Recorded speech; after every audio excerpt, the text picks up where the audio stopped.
Capital gain. Capital gain 23/7/2024. நம்ம பேசுற மாதிரி கிமு கிபிபி மாதிரி கேபிட்டல் கெயின்ங்கிற ஒரு ஸ்டோரிக்கு நம்ம வந்தோம்னா வித் 22/7/2024 வரை ஒரு ஸ்டோரி, 23/7/2024 ஒரு ஸ்டோரி. அப்போ 24-25ல கதை கேபிட்டல், குறிப்பா கேபிட்டல் கெயின் கதை இரண்டாக பிரிகிறது. அதனுடைய சாரம் என்னன்னு பார்த்தீங்கன்னா, கேபிட்டல் கெயின் அப்போ நம்ம இந்த வருஷம் எப்பவுமே நான் சொல்ற மாதிரி 31/3/25 பொறுத்தளவை நம்ம கேபிட்டல் கெயினுக்கு 1/4/2024 டு அப் டு 22/7/2024 மட்டும் ஒரு ஸ்டாண்ட் கேபிட்டல் கெயின். அது என்ன ஸ்டாண்டுன்னு பார்ப்போம். 23/7/2024 டு 31/3/25 ஒரு ஸ்டாண்டு எடுக்கணும். ரெண்டு ஸ்டாண்ட், ரெண்டு ஒர்க்கிங் எடுக்கணும். ஏற்கனவே new working, new regime, old ரெஜிம்ல இருக்கும். இந்த கேபிட்டல் கெயின்ல விட கிமு கிபின்னு வந்துருச்சு. ஸோ இந்த கேபிட்டல் கெயின் 23/7/2024 என்னென்ன மாற்றங்கள் கொண்டு வரப்படுகிறது? அப்போ மற்ற இந்த ஃபினான்ஸ் பில்லில் ஒவ்வொரு ப்ரொவிஷனும் டேட் ஆஃப் எஃபெக்டிவ் வேணும். கேபிட்டல் கெயின் பார்த்தீங்கன்னா 23/7 வந்துருச்சு. நார்மலாக 1 அக்டோபர், 1 ஜூலை இல்லை ஃபர்ஸ்ட் அசஸ்மெண்ட் இயர் அந்த மாதிரி தான் இருக்கும். கேபிட்டல் கெயினை பொறுத்தளவு 23/7 இம்மிடியட் அடி. ஃபர்ஸ்ட் ஃபினான்ஸ் பில் வந்தோடனே 23/7/2024 இந்த எஃபெக்ட்டுக்கு கொண்டு வந்துட்டாங்க. சரி சார், கேபிட்டல் கெயின்ல என்னென்ன ஒரு ஃபண்டமெண்டல் கான்செப்ட், என்ன கான்செப்ட் உங்களுக்கு சேஞ்ச் ஆயிருக்கு பார்த்தீங்கன்னா, கேபிட்டல் கெயினில் short time capital gain, long time capital gain என்பதை ஃபர்ஸ்ட் தீர்மானிக்கணும். அது தீர்மானிச்சதுக்கு அப்புறம் தான் அது லாங் டைமா ஷார்ட் டைமா பொறுத்து டாக்ஸ் ரேட் மாறுபடும். இது எல்லாத்துக்குமே தெரிஞ்சது தான். So section 2 subsection 42A short time அல்லது லாங் டைம் ஒரு அசட் லாங் டைமா ஷார்ட் டைமா ஒரு கேபிட்டல் அசட் வித்தோம்னா ஃபர்ஸ்ட் கேபிட்டல் அசட்டாங்கிறது ஃபர்ஸ்ட் பாயிண்ட். கேபிட்டல் அசட்டை வித்தோம்னா அது லாங் டைமா ஷார்ட் டைமாங்கிறத நிர்ணயம் செய்வதில் செக்ஷன் 2 சப்செக்ஷன் 42 முக்கிய ஸ்தானம் வகிக்கிறது. அது பிரகாரம் என்ன சார் இருந்தது? அப் டு 22/7/2024 மட்டும் இருந்தது. கிமு என்ன இருந்தது, கிபி என்ன இருந்தது? 23/7/2024 இருந்து என்ன இருந்தது? 22/7/2024 அண்ட் அதற்கு முன்னர் என்ன இருந்ததுன்னா, short term capital gain, long term capital gain இரண்டையும் நிர்ணயம் செய்ய 3 அடுக்குகளாக பிரிக்கப்பட்டது. 12 மாதம், 24 மந்த், 36 மந்த்ஸ் என்று 3 அடுக்குகளாக இருந்தது ஷார்ட் டேர்ம் கெயின். அது வெவ்வேறு அசட்ஸுக்கு இருந்தது. அடுத்த ஸ்லைட்ல அந்த கம்பேரிட்டிவ் ஸ்டேட்மெண்ட் இருக்கு. 3, அதாவது ஒரு சில அசட்டுக்கு 12 மாசத்துக்கு மேல போனா லாங் டைம் கெயின், 12 மாசத்துக்கு கீழே இருந்தா ஷார்ட் டைம் கெயின். சில அசட்டுகளுக்கு 24 மந்த்ஸுக்கு மேல போனா லாங் டைம் கேபிட்டல் கெயின், 24 மந்த்ஸுக்கு கீழே இருந்தா ஷார்ட் டைம் கேபிட்டல் கெயின். அதுபோல் 36 மந்த்ஸ், 36 மந்த் எஸ்பெஷலி கோல்டு அந்த மாதிரி இருக்கிறதுக்குள்ள 36 மந்த்துக்கு மேல இருந்தா லாங் டைம், 36 மந்த் கீழே இருந்தா ஷார்ட் டைம். இதுதான் 22/7/2024 இருக்கக்கூடிய கேபிட்டல் கெயின் நிலை. 23/7/2024 என்ன மாறுகிறது? 12, 24, 36 என்ற இந்த 3 பீரியடுகள் 242A லாங் டைம் ஷார்ட் டைமை நிர்ணயம் செய்யக்கூடிய பீரியடுகள் இரண்டாக சுருக்கப்படுகிறது. 12, 24. ஸோ 12, 24, 36ங்கிற சாய்ஸ் போய் 23/7 12, 24 மட்டும்தான் இருக்கு. So 12 month for listed security, 24 month for other security. இதுக்கு காரணம் என்ன சொல்றாங்க? அது ஹோல்டிங் பீரியட், அதுக்கு இப்படி, இதுக்கு 12, இதுக்கு 24, இதுக்கு 36, அதுக்கு 112A, அதுக்கு 112, இந்த மாதிரி கன்ஃபியூஸ் பண்றதுக்காக நாங்க சிம்பிளிஃபை பண்றதுக்காக பண்றோம். சிம்பிளிஃபை மெஷர்ஸ் நாங்க ஃபர்ஸ்ட் 12, 24, 36, 22/7/2024 வரை நிரம்பி வந்த அந்த ஷார்ட் டைம் லாங் டைம் நிர்ணயம் செய்யும் பீரியடை 12, 24ஆக 2 அடுக்குகளாக குறைக்கிறோம். சரி, ரைட். 12, 24 குறைச்சிட்டீங்க. ஸோ அப்போ 36ங்கிற கான்செப்டே இல்லை. ஆனால் 22/7/2024 வரை 12, 24, 36ங்கிற 3 அடுக்குகளாக இருக்கும். இது 23/7 தான் 12, 24 என்று 2 அடுக்குகளாக குறைகிறது. ஸோ 24, 25 பொறுத்தளவு 22/7/2024 வரை 3 அடுக்குகளாக செயல்படும். 23/7/2024 2 அடுக்குகளாக செயல்படும். அடுத்த ஃபினான்ஷியல் இயர் ஐ மீன் 25-26க்கு ஒரு அடுக்கு மட்டும்தான் இருக்கும். இந்த வருஷம் ஆரம்ப கட்டமா இருக்குன்னா இந்த ஒர்க்கிங் அது மட்டும் அப்படிங்கிற கொஞ்சம் கன்ஃபியூஷன் இருக்கலாம்.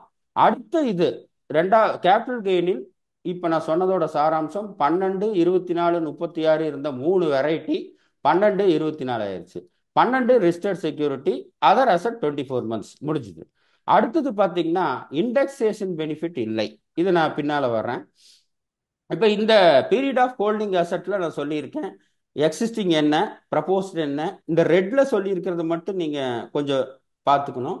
இதுல கீழே பார்த்தீங்கன்னா இம்மூவபிள் ப்ராப்பர்ட்டி அதெல்லாம் மாறல. கடைசி லைன் எனி அதர் ப்ராப்பர்ட்டி 36 மாசம். எனி அதர் ப்ராப்பர்ட்டியில கோல்டு, பாண்ட்ஸ் அந்த மாதிரி எல்லாம் வரும். அது வந்து 36 மாசங்கிறது 24 மாசமா ஆச்சு. ஸோ இருக்கிற 3 நிலைகளில் 2 நிலைகளாக குறைகிறது. இது ஒன்று. அடுத்தது இண்டெக்ஸேஷன் பெனிஃபிட். இண்டெக்ஸேஷன்னா எல்லாரும் கேபிட்டல் கெயின் ஒர்க் பண்ணியிருப்போம். 2001-2 ஃபினான்ஷியல் இயர் பேஸ் இயரை எடுத்து இண்டெக்ஸ் பண்ணி பண்ணுவோம். உதாரணமா இதுல இருக்கிற பார்த்தீங்கன்னா இப்போ ஃபர்ஸ்ட் காலத்தில் 1,03,30,000 சொல்லியிருக்கேன். அதோட cost of acquisition of the property 10,000 சொல்லியிருக்கேன். 2001-2ல் 10 லட்சத்துக்கு நம்ம ப்ராப்பர்ட்டி வாங்கியிருக்கோம். 24-25ல் நம்ம விற்கிறோம்னு வைங்க, 363 அதுக்கு உண்டான இண்டெக்ஸேஷன். ஸோ 10 லட்சம் ரூபாய் காஸ்ட் ஆஃப் அக்விசிஷன் இருந்த ஒரு ப்ராப்பர்ட்டியை 24-25 ஃபினான்ஷியல் இயரில் விற்கும் போது நமக்கு அந்த இண்டெக்ஸேஷனோட ஸ்டெப் அப் ஒரு ஸ்டெப் வருது. 10 லட்ச ரூபாய் இருக்கிற காஸ்ட் வந்து 10 லட்சம் டிவைடட் பை 100 இன்ட்டு 363னா 36,30,000 இண்டெக்ஸ் காஸ்ட் ஆஃப் அக்விசிஷனாக ஸ்டெப் அப் பண்ணப்படுகிறது. அப்போ இண்டெக்ஸ் காஸ்ட் ஆஃப் அக்விசிஷனை ஸ்ட்ரெயிட்டா கம்பேர் பண்ணனா கெயின் ஜாஸ்தி வந்துடும். இப்போ இதுல பாத்தீங்கன்னா ஃபர்ஸ்ட் காலத்துல 10 lakh டிவைடட் பை 100 இன்ட்டு 363னா 36,30,000 உங்களுக்கு இண்டெக்ஸ் காஸ்ட் ஆஃப் அக்விசிஷன் கிடைக்குது. அதனுடைய விளைவாக 1,03,30 I mean 1,03,30,000 minus 36,30,000 long term capital gain 67 lakh. 22/7 மட்டும் இருக்கக்கூடிய long term rate 20%, tax rate வந்து 13,40,000.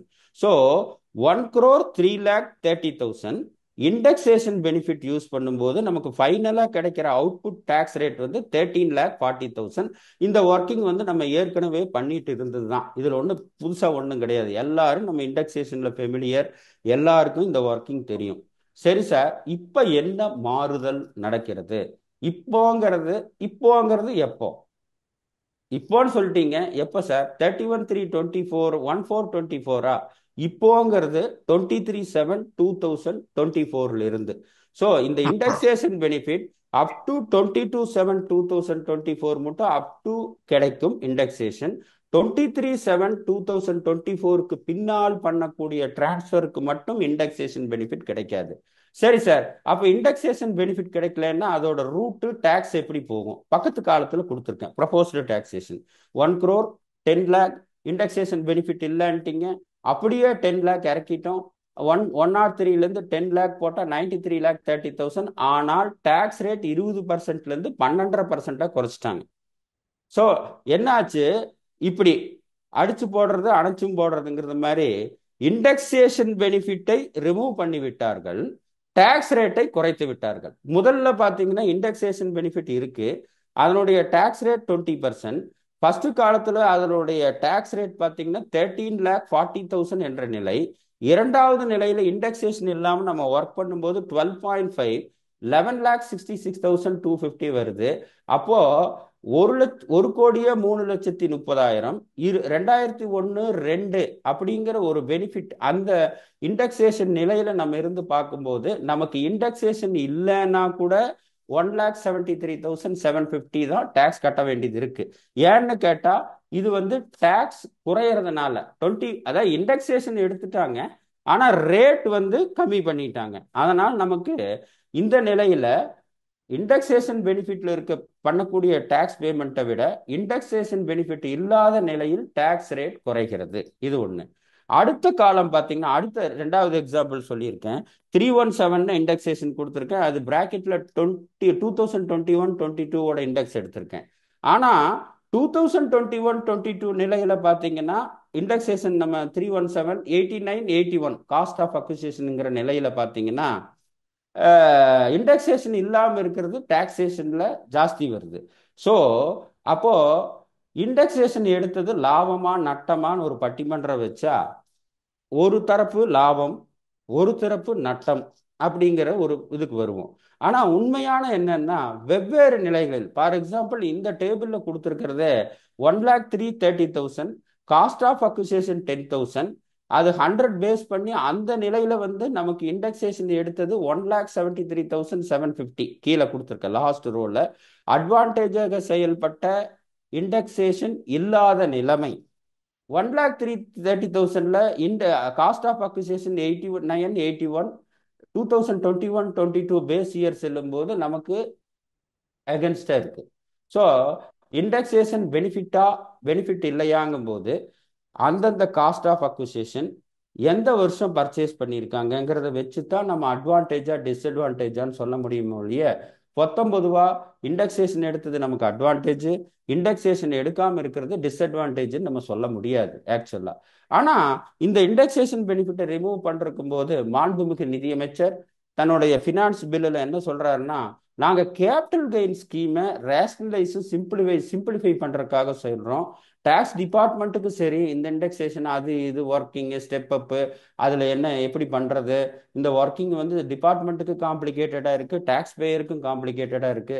சிம்பிளா A-B 12.5 இது எங்களுக்கு டிபார்ட்மெண்ட்டுக்கு சிம்பிளா இருக்கு, இண்டிவிஜுவலுக்கு சிம்பிளா இருக்கு, டாக்ஸ் பேயருக்கு சிம்பிளிஃபா இருக்கு, அதுக்காக இதை பண்றோம்னு சொல்றாங்க.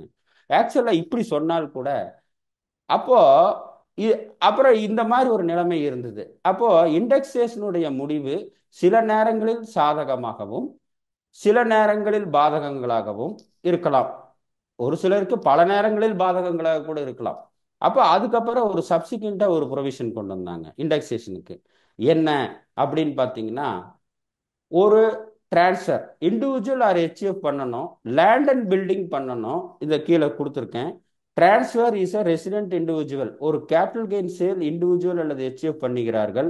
அந்த அசட்டோட subject matter transfer of land building or both, லேண்டாக இருக்கலாம் பில்டிங்காக இருக்கலாம் அல்லது இரண்டும் சேர்ந்தாக இருக்கலாம்.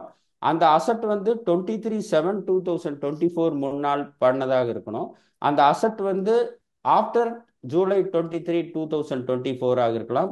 இந்த கண்டிஷன்கள் சாட்டிஸ்ஃபை ஆனால் ஒன்று வித்தவுட் இண்டெக்ஸேஷனோட ஒர்க் பண்ணுங்க, இன்னொன்று வித் இண்டெக்ஸேஷனாக பண்ணுங்க, which ever is more beneficial to நீங்க எடுத்துக்குங்க அப்படின்னு ஒரு ப்ரொவிஷன் கொண்டு வந்தாங்க.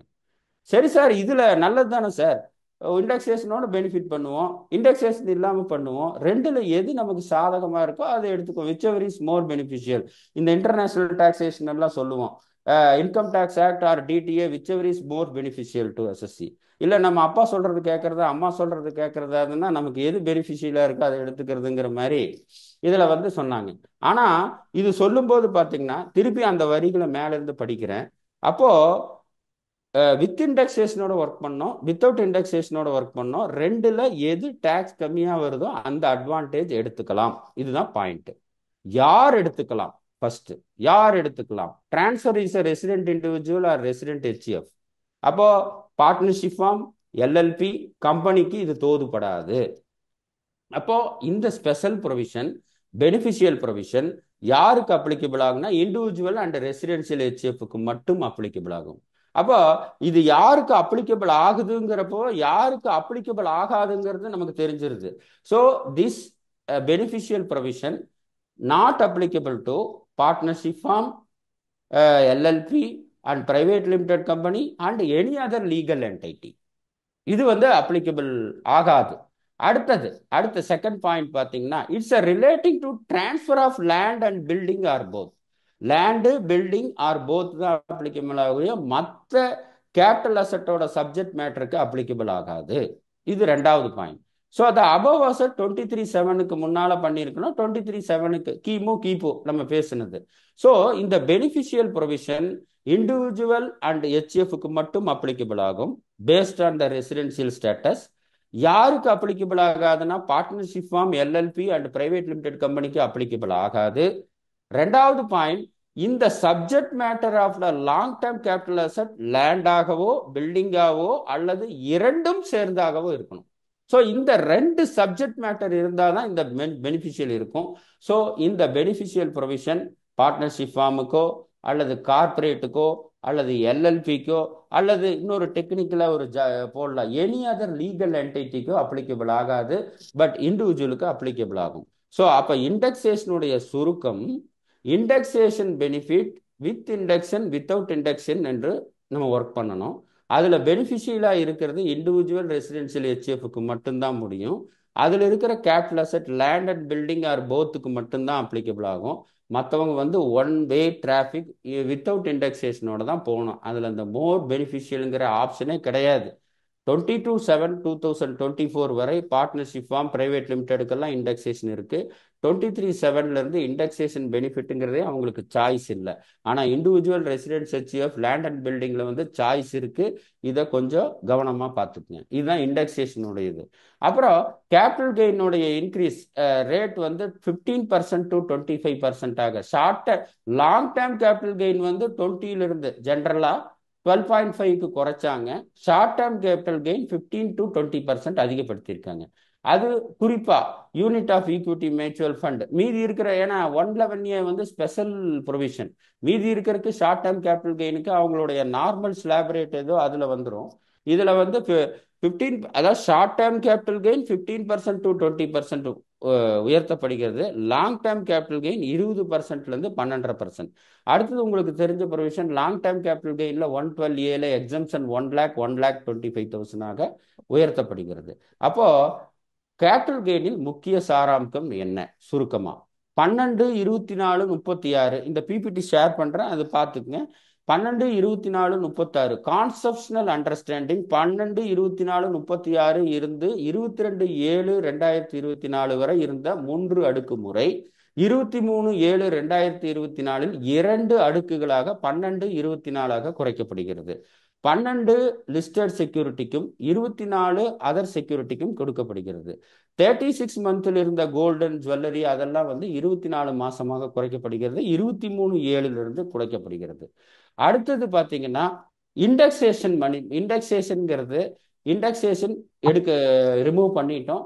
இண்டெக்ஸேஷனா with indexation without indexation which is more beneficial என்பது இண்டிவிஜுவல் ஹெச்எஃப்க்கு கிடைக்கிறது ஒரு வரப்பிரசாதம், மற்றவர்களுக்கு இல்லை. பார்ட்னர்ஷிப் ஃபார்முக்கெல்லாம் ஒரே வழிதான், வித்தவுட் இண்டெக்ஸேஷன் தான். அதே மாதிரி இண்டிவிஜுவல் ஹெச்எஃப்க்கு வந்து அந்த கேபிட்டல் ப்ராப்பர்ட்டி வந்து லேண்ட் ஆர் பில்டிங் ஆர் இது மட்டும்தான் இருக்கணும். இது ஒன்று. அடுத்த மூணாவது ஒரு சேஞ்ச் வந்து கேபிட்டல் கெயின்ல short term capital gain 15% to 20% ஆகவும் லாங் டேர்ம் கேபிட்டல் கெயின் 20%லேருந்து 12.5% ஆகவும் குறைக்கப்படுகிறது. அப்புறம் அந்த பேசிக் எக்ஸம்ஷன் 1 lakhலேருந்து 1,25,000 இருக்கு. ஸோ அப்போ கேபிட்டல் கெயின் பார்க்குறப்போ நம்ம இண்டெக்ஸேஷன் இல்லாதது இண்டிவிஜுவலை பொறுத்தளவு பெரிய பாதிப்பு உண்டு பண்ணாது. ஏன்னா இண்டிவிஜுவல் ஹெச்எஃப் கூட சேர்த்திக்கிறேன். Individual HF land and building இப்போ இமூவபிள் ப்ராப்பர்ட்டி பண்ணுறப்போ நம்ம whichever is more beneficial to assessee இருக்கிறதுனால பெரிய அளவு கீமூ ஆனாலும் கீப்பு ஆனாலும் பெரிய பாதிப்பு வராது.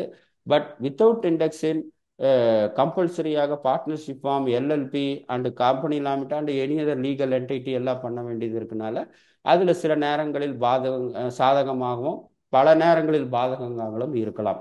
ஸோ இதுதான் வந்து கேபிட்டல் கெயினுடைய ஒரு இம்பேக்ட்.